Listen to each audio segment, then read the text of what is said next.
Hello, Watch Chit Chat here with your reminder that life is short by the watch. Today's topic is about what happens when you drop your watch.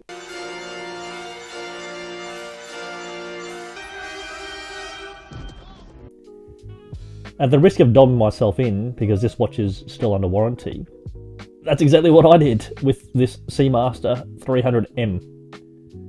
I was playing around with a new watch actually, and had taken this off my wrist and put it on my bench.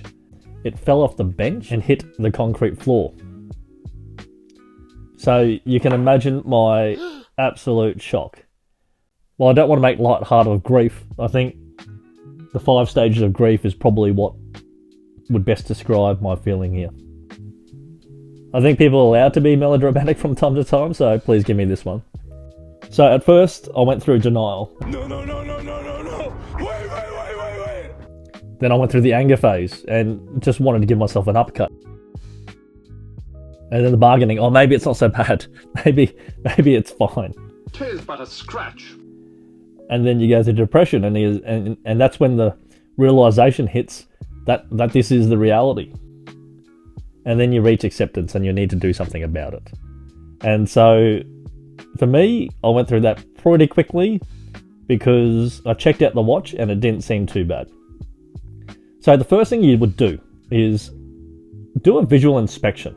And for me, I was very fortunate because I didn't know how it happened, but as it fell, it landed on the bracelet and that took the brunt of the impact.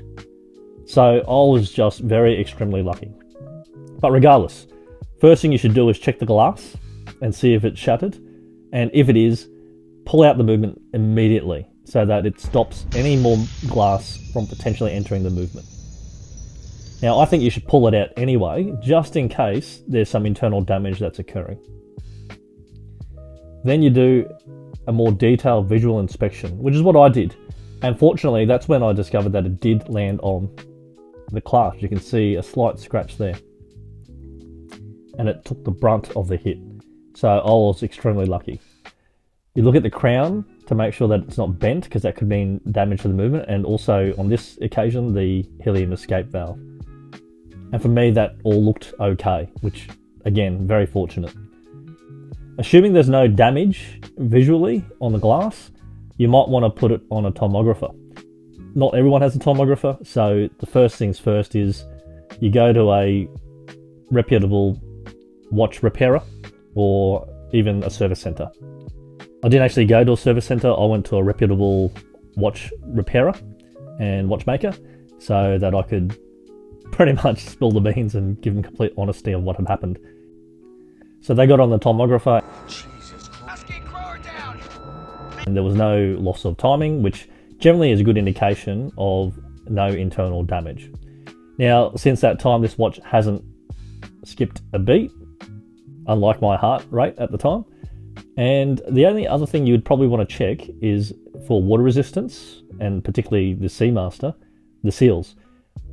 Now, with watches, you ought to check the seals once every year anyway. So what I haven't done is check the seals. My strategy there is just to keep it under wraps for now, and I'll keep it out of the water until my next service, and then get the full check over. So now that that's happened, it's a lesson learned. Hopefully it doesn't happen to me again, but undoubtedly I am a bit clumsy at times, so there's no promises there. Accidents do happen. So what do you do to sort of prevent it? And it's really about a bit of watch etiquette, really. Like, with your watch, the safest place for it to be, other than a safe or in a box, is on your wrist. If it's on your wrist, you can't drop it. So make sure that if you're taking your watch off, that it's over a safe surface. Whether that be at a bench with maybe some padding, or on a couch or something, just something soft so that if you do lose grip of it, you don't drop it on concrete. So prevention is better than cure. Another thing you can do is insurance. Not all watches are worthy of insurance because of the value of it. However, this one probably would be.